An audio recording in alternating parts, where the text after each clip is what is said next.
Sir, ഇന്നലെ NIA അടുത്തിടെ തെരഞ്ഞെടുപ്പ് നടക്കാൻ പോകുന്ന ബീഹാർ ഉൾപ്പെടെ 8 സംസ്ഥാനങ്ങളിൽ റെയ്ഡ് നടത്തിയതായിട്ടാണ് വിവരം. അതിലെ 5 സംസ്ഥാനങ്ങളുടെ വിവരങ്ങൾ പുറത്തു വന്നിട്ടുണ്ട്.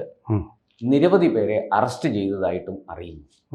ഈ പോപ്പുലർ ഫ്രണ്ടിൻ്റെ നിരോധനത്തിന് ശേഷം ഇത്രയും വ്യാപകമായ ഒരു റെയ്ഡ് NIA നടത്തിയിട്ടില്ല.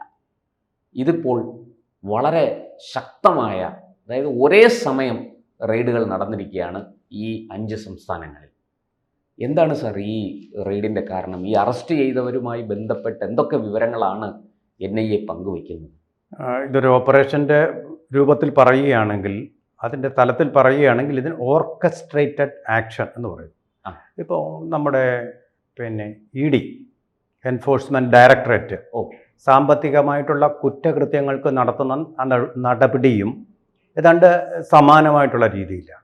അപ്പോൾ കാരണം ഒരാൾക്ക് പല സോഴ്സുകളിൽ നിന്നുള്ള ഇൻകം ഉണ്ടെങ്കിൽ ആ സോഴ്സുകളുടെ എല്ലാം ആസ്ഥാനത്ത് ഒരേ സമയം റെയ്ഡ് നടക്കും. അപ്പോൾ നമ്മളതിന് ഓർക്കസ്ട്രേറ്റഡ് ആക്ഷൻ, സിങ്ക്രൊണൈസ്ഡ് ആക്ഷൻ എന്നാണ് പറയുന്നത്. അത്തരത്തിലൊരു ആക്ഷനാണ് ഇപ്പോൾ നടത്തിയിരിക്കുന്നത്. ഇതിൻ്റെ സാഹചര്യത്തിലേക്ക് നമ്മൾ വരുമ്പോൾ കുറച്ച് ചരിത്രത്തിലേക്കൂടെ നമുക്ക് പോകേണ്ടതുണ്ട്. സാധാരണഗതിയിൽ ഒരു വലിയ രാജ്യത്ത് നടത്തുന്ന പ്രക്ഷോഭങ്ങൾ അല്ലെങ്കിൽ സ്വാതന്ത്ര്യ സമരങ്ങളൊക്കെ തന്നെയാണ് മറ്റു രാജ്യങ്ങളിലേക്ക്, ചെറിയ രാജ്യങ്ങൾ, അയൽപക്ക രാജ്യങ്ങളിലേക്ക് പടർന്നു പിടിക്കാറുള്ളത്. ഇതിൻ്റെ ഒരു മകുടോദാഹരണമെന്ന് ഞാൻ പറയുന്നത് ഇന്ത്യയുടെ സ്വാതന്ത്ര്യ സമരം അത് കഴിഞ്ഞിട്ട് അതിൻ്റെ ആവേശം ഉൾക്കൊണ്ടുകൊണ്ടാണ് ശ്രീലങ്കയും ഇന്ത്യക്ക് ചുറ്റുമുള്ള, പാകിസ്ഥാൻ കിട്ടിയത് വിഭജനം കൊണ്ടാണ്, എങ്കിലും ചുറ്റുമുള്ള രാജ്യങ്ങളുമെല്ലാം കൊളോണിയൽ ഭരണത്തിൻ്റെ മുഖങ്ങളിൽ നിന്നും മോചനം നേടിയത്.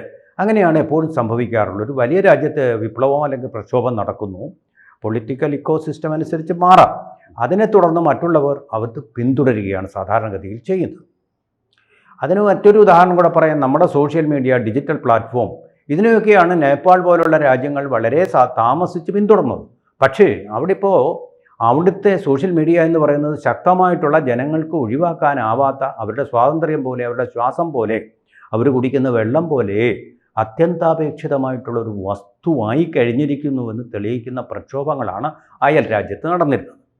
ആ രാജ്യവും ഇന്ത്യയുമായിട്ടുള്ളൊരു വ്യത്യാസം എന്ന് പറഞ്ഞാൽ, നമ്മുടെ ഇൻ്റലിജൻസ് 24 മണിക്കൂറും ഉറക്കമിളച്ചിരുന്നു കൊണ്ട് നമ്മുടെ ഈ 140 കോടി ജനങ്ങളുടെ രക്ഷയ്ക്ക് വേണ്ടിയിട്ടുള്ള രക്ഷാപ്രവർത്തനങ്ങളിൽ മുഴുകിയിരിക്കുകയാണ്. നമ്മൾ ഉറങ്ങുമ്പോഴും, നമ്മൾ ഇങ്ങനെ സോഷ്യൽ മീഡിയയിലൂടെ അല്ലെങ്കിൽ മറ്റു പ്ലാറ്റ്ഫോമുകളിലൂടെ സന്തോഷിക്കുമ്പോഴും ആസ്വദിക്കുമ്പോഴും അവരെ അനവരതം കൃത്യത്തിൽ മുഴുകിയിരിക്കുകയാണ്. ശക്തനായ ഒരു ആഭ്യന്തരമന്ത്രിയുടെ, ശക്തനായ ഒരു പ്രതിരോധ മന്ത്രിയുടെ, അതിശക്തനായിട്ടുള്ള ഒരു പ്രധാനമന്ത്രിയുടെ കീഴിൽ. സർ, അപ്പോൾ ഈ റെയ്ഡുകളും നമ്മുടെ അയൽ രാജ്യങ്ങളുമായിട്ട് ചില ബന്ധങ്ങളുണ്ട് എന്നാണോ അങ്ങ്? തീർച്ചയായിട്ടും നമ്മൾ കാണുന്നുണ്ടല്ലോ, നമ്മൾ തന്നെ അത് ഒരു വീഡിയോ ചെയ്തതാണ്. NIA വെറുതെ അല്ല കുറച്ചുപേരെ അറസ്റ്റ് ചെയ്തിരിക്കുന്നത്, സംശയമില്ല. അതായത് ബീഹാറിൽ നിന്ന് ബീഹാറിലേക്ക് നേപ്പാൾ അതിൻ്റെ ഒരു പറ്റിയ ട്രാൻസിറ്റ് എന്ന് പറയും. ഭീകരവാദത്തിൻ്റെ ചൈനയിൽ നിന്ന് വരാം, പാകിസ്ഥാനിൽ നിന്ന് വരാം. രണ്ടിൻ്റെയും ഒരു ചേരുന്ന രാജ്യമാണല്ലോ. ഹിമാലയത്തിൻ്റെ ദുർഗമമായിട്ടുള്ള താഴ്വാരവുമാണല്ലോ. അപ്പം അങ്ങനെ കടന്നു വരാൻ ശ്രമിച്ച 2 പാകിസ്ഥാൻകാരാണെന്ന് സംശയിക്കുന്ന 2 പേരുണ്ട്. നമുക്കറിയില്ല അവരവിടെ കടന്നു എന്ന്. ഇൻ്റലിജൻസ് ആ നിമിഷം തന്നെ ജാഗരൂകമായ അവരുടെ റഡാർ കണ്ണുകളിലൂടെ കണ്ടെത്തി. അപ്പോൾ തന്നെ അത് റിപ്പോർട്ട് ചെയ്തു. എപ്പോഴായിരുന്നു ഇത്, എൻ്റെ സമയം എപ്പോഴാണെന്ന് പ്രശാന്ത് മനസ്സിലാക്കിയത്? വളരെ പ്രധാനപ്പെട്ട ഒരു സമയമാണ്. നമ്മുടെ ഈ പറഞ്ഞ പോലെ പ്രധാനമന്ത്രി സ്വാതന്ത്ര്യ ദിനവുമായി ബന്ധപ്പെട്ട് അല്ല അവിടെ വന്നത്. ബീഹാറിലേക്ക് ഈ ദർഭംഗ വഴി പറ്റ്നയിലേക്ക്, പാടലിപുത്രത്തിലേക്ക്, സസ്രാമിൽ നിന്നാണ് ആരംഭിച്ചത് അവരുടെ പ്രതിഷേധ യാത്ര, വോട്ടർ ചോരി യാത്ര. സസ്രാം ഷേർഷാ ഭരിച്ച ഭൂമിയാണ്, മുസ്ലിങ്ങൾ ഏറെയുള്ള സ്ഥലമാണ്. താജ്മഹൽ പോലെ അദ്ദേഹത്തിൻ്റെ ഒരു ശവകുടീരം സ്ഥിതി ചെയ്യുന്ന സ്ഥലവുമാണ്. അഫ്ഗാനിസ്ഥാനിലെ ചുവന്ന കല്ലുകൊണ്ടാണ് അത് നിർമ്മിച്ചിരിക്കുന്നത്. ആ സ്ഥലത്ത് നിന്ന് ആരംഭിച്ച് ദർഭംഗ വഴി പറ്റ്നയിലേക്ക് വരുന്നതിനിടയിലാണ് ഈ ബീഹാറിലേക്ക് ഈ 2 പേരെ വളരെ സംശയകരമായ സാഹചര്യത്തിൽ നുഴഞ്ഞു കയറിയത്. ഇൻ്റലിജൻസ് അലർട്ടായി നിമിഷങ്ങൾക്കകം അവർ തിരിച്ച് നേപ്പാളിലേക്ക് പോയി. കാര്യം എന്താ? അപ്പോൾ അവർ വന്നിരിക്കുന്നത് അതെ നല്ല കാര്യത്തിനൊന്നും ആയിരുന്നില്ല, മോശം കാര്യത്തിനായിരുന്നു എന്നുള്ളത് വളരെ വ്യക്തമായി കഴിഞ്ഞില്ലേ? എനിക്ക് തോന്നുന്നത് ഇപ്പോൾ നമ്മൾ നേപ്പാളിൽ കാണുന്ന, കാഠ്മണ്ഡുവിൽ കാണുന്ന തരത്തിലുള്ള ഒരു പ്രക്ഷോഭം സംഘടിപ്പിക്കാൻ വേണ്ടി ഒരു പക്ഷേ രാഹുൽ ഗാന്ധി ഒരു നേരും നെറിയുമില്ലാതെ കള്ളങ്ങൾ പറഞ്ഞുകൊണ്ട് ഈ പ്രകടനം നയിച്ച വോട്ട് ചോരി യാത്ര നയിച്ച രാഹുൽ ഗാന്ധി വിളിച്ചു വരുത്തിയ ആൾക്കാരായിരിക്കാൻ ഉള്ള സാധ്യത നമുക്ക് തള്ളിക്കളയാൻ പറ്റില്ല. അതുകൊണ്ട് നമ്മുടെ മെഷീനറി അലർട്ടായി രാഹുൽ ഗാന്ധിയുടെ തുടർച്ചയാണ് ഈ റെയ്ഡ്. തന്ത്രം പൊളിഞ്ഞു. രാഹുൽ ഗാന്ധിയുടെ തന്ത്രം പൊളിഞ്ഞതിനെ തുടർന്നാണ് അദ്ദേഹം നേരെ മലേഷ്യയിലേക്ക് പോയത്.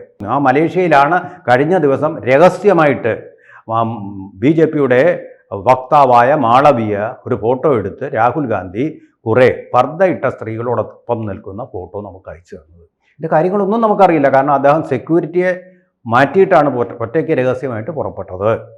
നെഹ്റു കുടുംബത്തിന് അറിയാമായിരിക്കും, പക്ഷെ നമുക്കാർക്കും എന്താണ് കാര്യം എന്നറിയില്ല. കാരണം പ്രതിപക്ഷ നേതാവാണ്, പക്ഷെ നമുക്കതിന് അവകാശമില്ലായിരിക്കും. അതായിരിക്കും സംഭവം. പറഞ്ഞു. ഈ സക്കീർ നായിക്കിന്റെ കാര്യം അവിടെ നിൽക്കട്ടെ സാർ. നമ്മുടെ NIAയുടെ റെയ്ഡ് ഈ പറഞ്ഞ പോലെ തമിഴ്നാട് ഉൾപ്പെടെ ഉള്ള സംസ്ഥാനങ്ങളിലാണ് നടന്നിരിക്കുന്നത്. അപ്പോൾ അങ്ങ് പറഞ്ഞു ഈ ബീഹാറിലേക്ക് കടന്നു വന്ന നമ്മുടെ നുഴഞ്ഞു കയറിയ 2 ഭീകരർ പിന്നീട് സ്ഥിതിഗതികൾ വഷളാണെന്ന് കണ്ട് അവിടുന്ന് തിരിച്ചുപോയി എന്നാണ് പറഞ്ഞത്. അവർ ഈ വോട്ടർ അധികാർ യാത്രയിൽ എന്തെങ്കിലും കുഴപ്പങ്ങൾ ഉണ്ടാക്കാൻ വ്യക്തമാണ്. വോട്ടർ അധികാർ യാത്രയുടെ സമയത്ത് അല്ലെങ്കിൽ എന്തിനവിടെ വന്നു? അവിടെ കുഴപ്പം ഈ നുഴഞ്ഞു കയറിയവരാണ് ഇന്ത്യയിൽ കുഴപ്പം ഉണ്ടാക്കുന്നത്, അല്ലാതെ ആരും ഇന്ത്യക്കാരും കുഴപ്പം ഉണ്ടാക്കിയില്ല. നമ്മൾ എത്രയോ കാലം മുമ്പേ കാണുന്ന കാര്യമാണിത്. കുഴപ്പമുണ്ടാക്കാൻ വേണ്ടിയുള്ള നുഴഞ്ഞു കയറ്റം, നുഴഞ്ഞു കയറിയുള്ള കുഴപ്പം, ഇത് രണ്ടും ഇന്ത്യയിൽ സംഭവിച്ചിട്ടുള്ളൂ. ആ തരത്തിലുള്ളൊരു കുഴപ്പത്തിന് വേണ്ടിയുള്ള ഒരു വരവായിരുന്നു അത്. മണിപ്പൂരിൽ ആരാ ഉണ്ടാക്കുന്ന കുഴപ്പം? ഇപ്പം പ്രധാനമന്ത്രി അങ്ങോട്ട് പോവുക. ഇത് നമ്മൾ പറഞ്ഞത് എത്രയോ ഉദാഹരണങ്ങളിലൂടെ നമുക്ക് വ്യക്തമായിട്ടുള്ള കാര്യമാണ്. അത് നമുക്ക് പലപ്പോഴും വ്യക്തമായിട്ടുള്ള കാര്യമാണ്. അതുകൊണ്ട് നമ്മൾ അതിലേക്ക് പോയാൽ നമ്മുടെ സമയം പോകും. അതുകൊണ്ട് ഞാൻ പറയുകയാണ്, ഇത് പിന്നെ ഈ പറഞ്ഞ പോലെ തമിഴ്നാട്ടിൽ മാത്രം ഒതുങ്ങുന്ന ഒന്നല്ല. ജമ്മു കാശ്മീരിൽ 2 ഭീകരരെ വധിച്ചു. നല്ല ഉദ്ദേശത്തോടെ വന്നവരായിരിക്കില്ലല്ലോ. സമാനമായിട്ടുള്ള ഒരു പ്രക്ഷുബ്ധ അവസ്ഥ ഇന്ത്യയിൽ ഉണ്ടാക്കാൻ വേണ്ടി പുറപ്പെട്ടിട്ടുള്ളവർ 2 പേരെയും വെടിവെച്ച് കൊന്നു. ആ കുൽഗാം, അതുപോലെ തന്നെ പുൽവാമ, അറിയാമല്ലോ. പുൽവാമയെ പറ്റി കൂടുതലൊന്നും പറയണ്ടല്ലോ. പാകിസ്ഥാൻ്റെ ആക്രമണത്തിന് വേദിയായിട്ടുള്ള സ്ഥലം അവിടെ. അതുപോലെ തന്നെ ബാരാമുള്ള തുടങ്ങി 22 ഡെസ്റ്റിനേഷനുകളിലാണ് കാശ്മീരിൽ NIA റെയ്ഡ് നടത്തിക്കൊണ്ടിരിക്കുന്നത്. പലരെയും പിടിച്ചിട്ടുണ്ട്. പലരുടെയും രഹസ്യങ്ങൾ പുറത്തേക്ക് വെളിപ്പെടുത്തുകയില്ല. കോടതിയിൽ ഹാജരാക്കിയ ശേഷമേ നമുക്കതിനെക്കുറിച്ചുള്ള വിവരങ്ങൾ കിട്ടുകയുള്ളൂ. അതുപോലെ തന്നെ ബീഹാറിൽ തെരഞ്ഞെടുപ്പ് നടക്കാൻ പോകുന്നു. വോട്ടർ ചോരി നടന്ന സ്ഥലത്ത് 8 ഇടങ്ങളിൽ ഇതുപോലെ റെയ്ഡ് നടന്നിട്ടുണ്ട്. ഈ റെയ്ഡ് എന്ന് പറയുന്നത് വെറുതെ അങ്ങ് നടക്കത്തില്ല. ബീഹാറിൽ മാത്രം 8 ഇടങ്ങളിലുണ്ട്. വെറുതെ നടക്കില്ല റെയ്ഡ്. അതിനുള്ള ഇൻപുട്സ് ഇൻ്റലിജൻസിൽ നിന്ന് കിട്ടുമ്പോഴല്ലേ ഈ റെയ്ഡ് നടക്കുള്ളൂ. അല്ല വെറുതെ അങ്ങോട്ട് നമുക്ക് പോയിക്കാളെ. നമ്മുടെ ഇപ്പോൾ സ്റ്റുഡിയോ ABC സ്റ്റുഡിയോയിലോട്ട് ഇങ്ങോട്ട് വന്ന് റെയ്ഡ് നടത്തുമോ? ഇല്ല. സംശയിക്കാനൊന്നുമില്ലെങ്കിൽ ഒരു റെയ്ഡും ഉണ്ടാവില്ല. പിന്നെ മഹാരാഷ്ട്ര അവിടെ ദേവേന്ദ്ര ഫഡ്നാവിസ് ഭരിക്കുന്നിടത്ത് വരെ ഇതാണ് സ്ഥിതി. മുംബൈ എന്ന് പറയുന്നത് കോസ്മോപൊളിറ്റൻ നഗരമാണ്. ആരും എപ്പോഴും എല്ലാവരെയും നോക്കാനും കാണാനും ഒന്നും ആർക്കും കഴിയില്ല. അധികാരികൾക്ക് കഴിയില്ല, പക്ഷേ ഇൻ്റലിജൻസിന് കഴിയും. കർണാടക, തമിഴ്നാട്, ഏറ്റവും ഒടുവിലാണ് തമിഴ്നാട് വരുന്നത്. മോശമല്ല, കോയമ്പത്തൂരൊന്നും മോശമായിട്ടുള്ള സ്ഥലങ്ങളല്ലല്ലോ. അങ്ങനെയുള്ള സ്ഥലങ്ങളിലും റെയ്ഡ് നടത്തിക്കൊണ്ടിരിക്കുകയാണ്. ഇതൊരു റുട്ടീൻ മാത്രമല്ല, ഒരു അലർട്ട്നെസ്സും കൂടി, പ്രത്യേക ഉദ്ദേശത്തോടു കൂടി. അതുകൊണ്ടാണ് ഈ അറസ്റ്റ് നടന്നിരിക്കുന്നത്. അതുകൊണ്ടാണ് ഈ അറസ്റ്റ് നടന്നിരിക്കുന്നത്. കാരണം ഇപ്പോൾ ഉപരാഷ്ട്രപതി തെരഞ്ഞെടുപ്പ് ഇപ്പോൾ നടക്കുന്നു. നമ്മൾ പറയുന്ന നിമിഷം ഇനി മറ്റു തെരഞ്ഞെടുപ്പുകൾ വരുന്നു. ബീഹാറിലെ തെരഞ്ഞെടുപ്പ് വരുന്നു. അതിനു മുമ്പ് ഇന്ത്യയെ ഒന്ന് ബ്ലീഡ് ചെയ്യണം. പാകിസ്ഥാൻ്റെ ആവശ്യം 1000 wounds bleed India through 1000 wounds എന്നാണ് ഇതിന് പറഞ്ഞത്. 1000 മുറിവുകളുണ്ടാക്കി ഇന്ത്യയെ നിത്യവും രക്തം ചൊരിയുന്ന ഒരു നാടാക്കി മാറ്റുക എന്നുള്ള അതേ ഉദ്ദേശത്തോടു കൂടി അജണ്ടയാണ്. പ്രക്ഷോഭം ഉണ്ടാക്കാൻ വേണ്ടി വിളിച്ചു വരുത്തിയതോ അല്ലെങ്കിൽ പാകിസ്ഥാൻ അയച്ചതോ ആയിട്ടുള്ള ആളുകളാകാനേ വഴിയുള്ളൂ. അതുകൊണ്ടാണ് NIA പോലുള്ള ഒരു ആഭ്യന്തര സുരക്ഷാ ഏജൻസി ഇത് വളരെ ഗൗരവമായിട്ട് എടുത്തിട്ടുള്ളത്. അപ്പോൾ അവർ നമ്മളെ കാക്കാൻ NIA ഉണ്ടെന്നുള്ളത് നമ്മുടെ വലിയൊരു ആശ്വാസം കൂടിയാണ്. NIAക്ക് ആരംഭം കുറിച്ചത് ലൽകെ അദ്വാനിയാണ്. പക്ഷേ അതിപ്പോൾ ഏറ്റവും എഫിഷ്യൻ്റായിട്ട് പ്രവർത്തിക്കുന്നത് ഇപ്പോഴത്തെ ഗവൺമെൻറ്റിൻ്റെ കീഴിലാണെന്നുള്ളതും അവരുടെ ഒരു ജാഗ്രത കൊണ്ടാണ് നമ്മളൊക്കെ ജീവനോടെ ഇരിക്കുന്നതെന്നുള്ള ഒരു ഓർമ്മപ്പെടുത്തൽ കൂടിയാണ് ഈ റെയ്ഡെന്ന് നമുക്ക് സംക്ഷേപിക്കാവുന്നത്. കൂടുതൽ വാർത്തകളും വിശേഷങ്ങളും നിങ്ങളിലേക്ക് എത്താൻ ABC മലയാളം സബ്സ്ക്രൈബ് ചെയ്യുക, ബെൽ ബട്ടണും അമർത്തുക.